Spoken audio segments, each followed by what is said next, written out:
What's up everyone, welcome back to the channel and welcome back to another TSGG video review. Today's video review is going to be on Sekiro Shadows Die Twice. As always, we're going to stay away from spoilers or anything like that, so if you were looking into getting this game, this is definitely the review for you. For those of you who this would be your first TSGG video review, I'll break down our scale real quick. We have 5 categories, each worth a total of 20 points, totaling out to, of course, 100 points. We have our own scale that actually is determined by those points. It goes from SS, A, B, C, or bargain bin, the double B category. Those 5 categories are fun factor and emergence, control, gameplay and mechanics, graphics, music and sound, and of course story and replayability. This is going to be how we grade each game, and with that I'm just going to get into it really quickly. Fun factor and emergence in Sekiro. Honestly, this game has taken my favorite game of all time and displaced it. It has taken the top spot for me, so I can't even tell you how fun the game is. It is, of course, hard, so if you're not trying to sweat a game, you're not trying to look into it and really grind and be frustrated at times, this is not the game for you. I'm going to be honest and open about that right up front. I'm sure if you've looked into the Sekiro, you've seen all the things online about how the game is too hard, it needs an easy mode. That's not what From Software does. That's not how the Soulsborne games have done it. And for me, and for a lot of other players, that makes the game incredibly fun. You have to grind through it, you have to really try. But for some people, if you're a casual gamer, you're just not looking for that grind, this is not the game for you.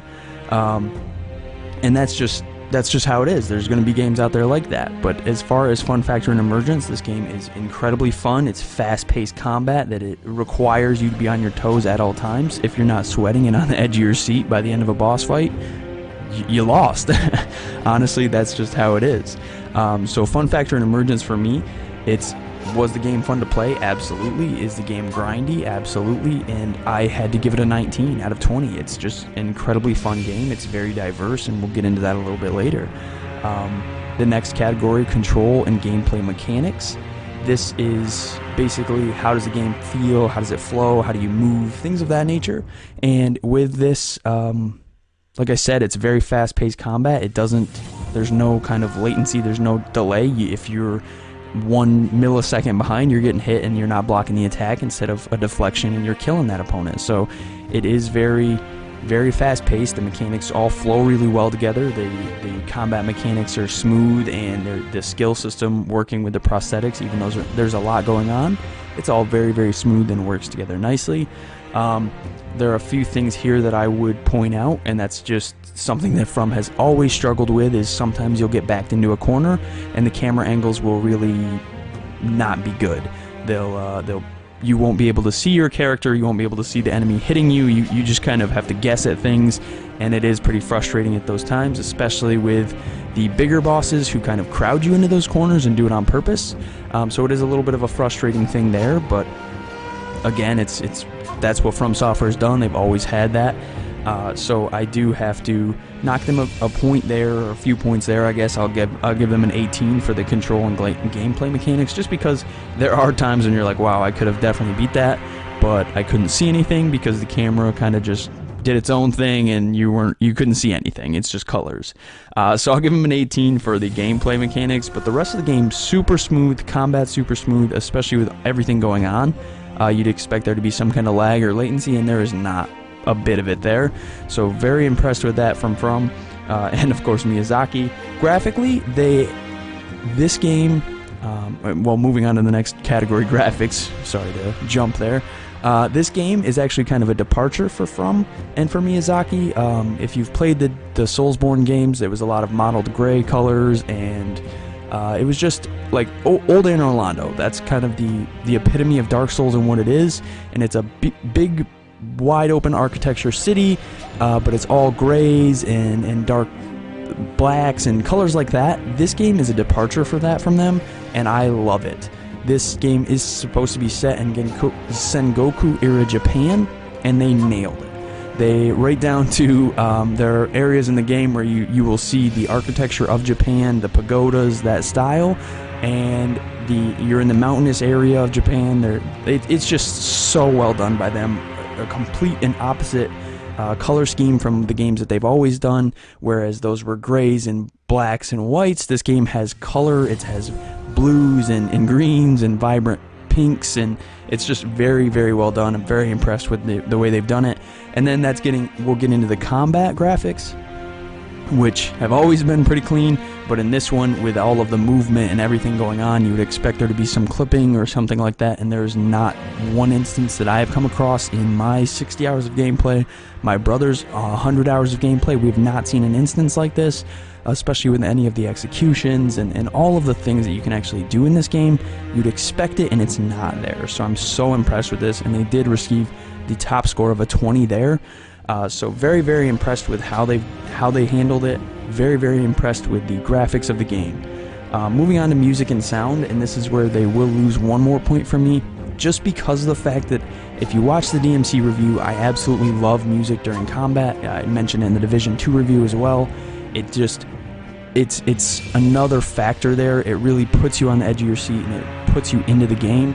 And in this game, it doesn't really have that. They have the background music, the pan flutes, and all of the kind of sounds that you would expect to hear in Japan, especially a Japanese style game. But it's missing during the combat. It doesn't kind of explode. It doesn't kind of give you that feeling of being in the game. So they will lose a point for me there, but outside of combat, the music is wonderful.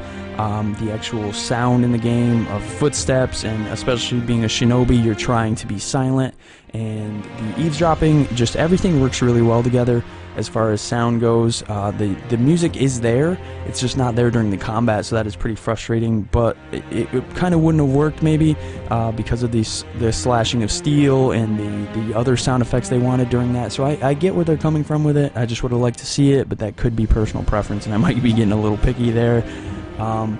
But in the other areas of the game, and especially when you get into later game and in the other areas, the Divine Realms, things of that nature, it's really pretty. The music is excellent and kind of ever present outside of combat, so I will give them the 19. I knocked a point for my own pickiness, but that's, like I said last video, it's up to you if you want to knock them a point there. And now we'll get into my absolute favorite category, which is story and replayability.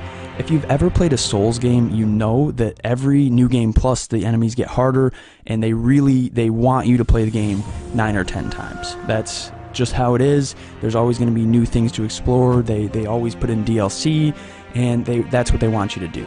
In this game, so much customization is there. If you listen to the podcast leading up to this game, I was very concerned because they took out multiplayer and they also took out armor, which are two very big aspects of the Soulsborne series. So I definitely was worried about it, but this game has so much customization, ranging from the skill system through the prosthetic system. There's so many prosthetics that you can get to start with, that you can get 10, and then there's so many advances and upgrades from that point that it probably maxes out at like 35 or so prosthetics. So very, very extensive system, and you can't even max out the prosthetics in your first playthrough. It's just not possible. There are only so many of the upgrade materials that you need.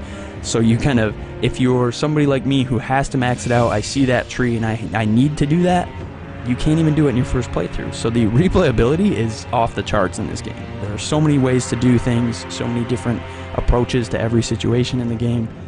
It's incredible. Honestly, there's everything that I wanted to see, everything that I hope to see in the game is there. The combat is beautiful. The bosses are incredible, as From always does so well.